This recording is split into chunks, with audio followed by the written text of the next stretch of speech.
Hello and welcome to the first video of AI marketing course for digital marketers, where we will be focusing mostly on ChatGPT. We might use any other AI tools as well for any specific use cases, but widely and vastly it will be only ChatGPT. And there are reasons for that, which I will explain later.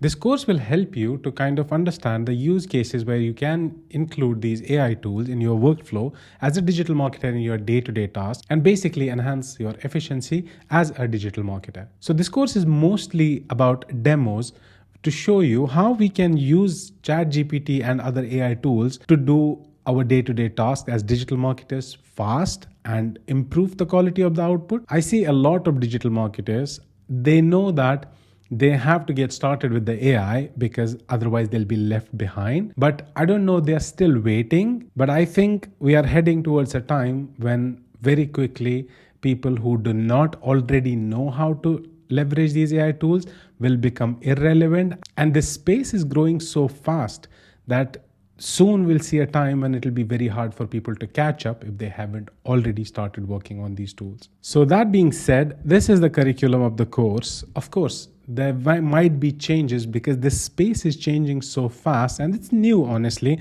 I'm still discovering. I've been working on it for a while now. I'm still discovering different use cases. So this curriculum might change, but overall, this is how it will look like. We will see ChatGPT for marketers in Q3 2024. What are the basics? What are the important? Why is it so important? And what should be your expectations as of now from ChatGPT?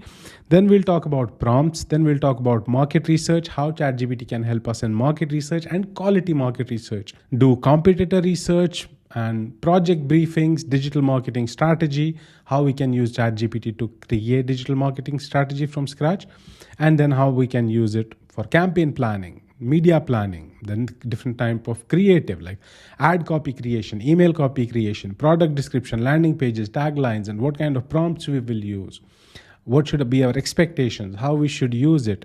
Basically, this course will give you kind of a direction because there are a million ways to think about any of these topics.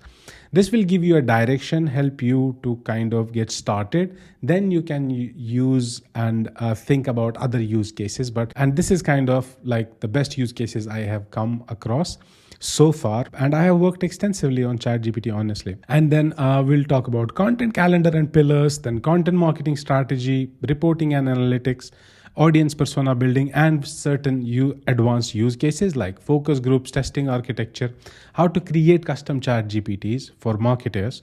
And then we'll work on certain professional templates, case studies and white papers, FAQs, and then sentiment analysis, ad tech architecture. This is like basically the overall structure, but this might change, meaning we might add a lot of more topics. Now, you might ask me, why did I use ChatGPT? It's very important to understand. There are a lot of tools, AI tools, which a digital marketer can use. And there are so many popping up, and it's like a full-time job just to keep a track of all these tools. If you keep a track of that, if you want to use different AI tools and keep a track of the new popping tools, it's very overwhelming and it defies the first objective, which is like how we can use these tools. The option here is all the tools, there are certain tools which have like some marginal benefit of using over OpenAI, but it's not worth the confusion. And the second reason is my philosophy of learning. I'm a certified trainer. My philosophy of learning is when you're starting to learn any new skill, avoid the noise, avoid the confusion, and focus on one thing first. Or I call this philosophy, first go deep, then go broad. And I have mentioned the same philosophy in my most popular video, which is Roadmap to Learn Digital Marketing, where I say, first learn one thing like Google Ads, Meta Ads, any particular platform. Learn it in and out, and then it'll be easy for you to learn other platforms because there are certain variations, but it'll be way easier for you to understand the variations in different platforms. So an example to understand this is if you want to learn driving, you don't get overwhelmed in the beginning. Okay, how will I drive a Mercedes? How will I drive a Honda? How will I drive a Chevrolet? Because they have some different options here and there. But that defies the purpose. What you have to do is you pick any car, you just learn to drive. Once you become an experienced driver and I put you in a very different brand, you'll be able to drive that as well, and it'll take you a minute to learn what are the variations here and there. So that's why I choose only ChatGPT, and I thought a lot about it, but honestly, this is what I settled for.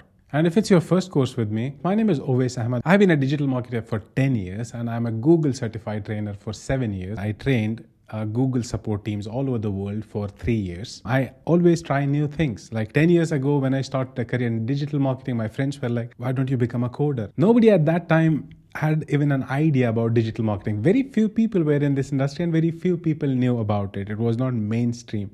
And then even when I started digital marketing, I started learning programmatic advertising, which had very, very less scope. Like very few companies were doing that. Now, before we jump into our first section, I want to clarify on these things, which are very important to understand. Like, what is my stance? I think as digital marketers, adopting to AI marketing is inevitable, and people who will not do it will become very, very irrelevant, because AI helps you to produce so much of work.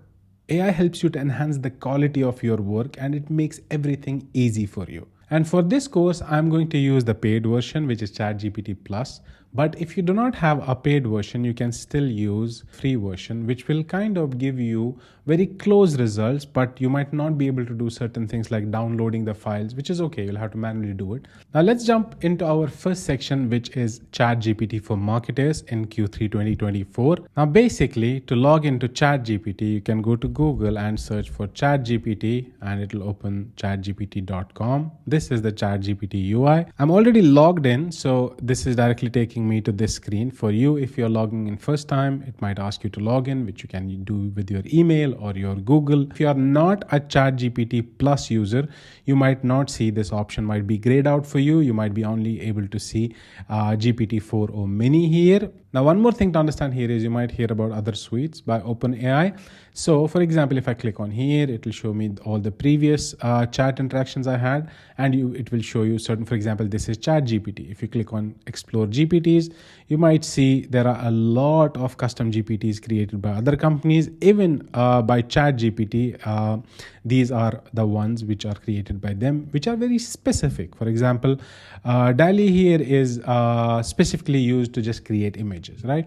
Data analyst here is specifically used to analyze the data. One more thing is what you should expect from ChatGPT as of now. Maybe it'll become way, way better in the coming time, but I'm talking about like August 2024. So what I think is ChatGPT is basically very good at creating the first draft of your work. Like if you want to do anything, the beginning is always tough. Like to get the data, to do anything. Like for example, if I have to create a strategy. Now initially to structure the strategy, how many slides I will use, what will go in the first slide, what will go in the second slide, the outline, the structure. This is very time consuming and it's very tough, right? So ChatGPT always can be used to create the first draft. It does that seamlessly and it makes that easy. The second thing is any task you use ChatGPT for within digital marketing industry. There's no task where ChatGPT cannot do 80% of your work. In certain cases, you should know what you want. Then only ChatGPT can help you. For example, if you want to create a media plan, you should know the basics of media plan, like what rows, what columns, what all metrics should I calculate, which channel should I focus more on, less on. So these things are like basics you have to already know. But so to summarize it, I will not rely on ChatGPT 100% for something and download it and send to the client. I would always sense check it. And that out of our way, now we go to our second section, which is about prompts. One thing to understand is the only way to interact with ChatGPT is the prompt you give it, whether it's a voice command or you write the prompt. So which means one of the major deciding factor that what kind of quality of work ChatGPT does for you heavily depends on prompts. For example, this guy asked ChatGPT, give me something sporty to drive. ChatGPT gave a bike with a sports car engine fitted here, something like that. And the other guy was descriptive. I wish for a brand new sports car with a sunroof, leather seats, and a powerful engine. And ChatGPT provided this particular sports car. Now, the good news is if you're saying, okay, how do I learn prompts? Because I know there are a lot of courses online now on prompt engineering, and I don't know what they teach syntaxes, but I think it's very, very artificial. You just have to get used to this new way of interacting with AI tools like prompting until it lasts. What you have to do is, like any good thing in this world, you have to spend some time on it and you will definitely get better. Because I saw it in myself when I started learning ChatGPT. Initially, my mind would be blocked, like, okay, what can I ask ChatGPT to do? Okay, what should I say and how should I write the prompt? But when you spend time on it, honestly, this is a very, very powerful skill you can develop, which is trying to understand what kind of impact does different kind of prompts have. And that's kind of what the objective of this course is, to give you like some very real life examples that what kind of prompts you should write and what kind of work you should ask ChatGPT to do. However, there are certain best practices like you have to keep in mind while drafting your prompts, and you will get good at it. For example, the first thing I realized is very important when it comes to prompting is you have to be very specific, you have to provide context and the result you want. These are the three things which should be like a bare minimum in your prompt. For example, these are the examples. So this is a bad example. Tell me a good marketing strategy for promoting an app. Now, this is not very specific. It does not provide context, and it mentions the result, but not like in detail. So a good prompt would be, give me a marketing strategy with 5 tactics to increase app installs. This is for an e-commerce app which sells sportswear for boxing, swimming, weightlifting, and other martial arts. The app is fairly known within the target audience, and our USP is branded products with competitive pricing. The target market is Germany, and we can spend up to €5 a month. Now, because this has a context, ChatGPT understands the context, why you want a particular result. The result is there. I want 5 tactics. The result is there. ChatGPT understands the context, like why do we want this? For what do we want this? We gave certain parameters there. Okay, this is the budget we can spend up to. So this is a very, very better prompt than the first one. Another example within this is, for example, write a blog outline about importance of marketing. Now, this sounds like good because there is result. I want a blog outline.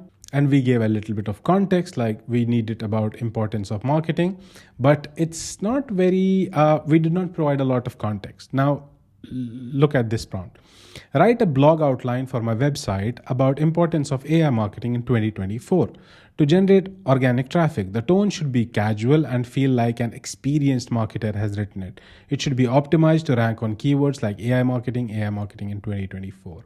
Now, this is very specific. There's a lot of context in it, and even the result we wanted is improved. Like, write a blog outline for my website about this AI marketing, and that too in 2024 to generate organic traffic, which is part of a result as well. The second thing I realize is very important when you write prompts is, sometimes you have a very complicated task. It's a complex task. And it's a good news that you can break down, you can follow up with ChatGPT. You don't have to write everything in one go.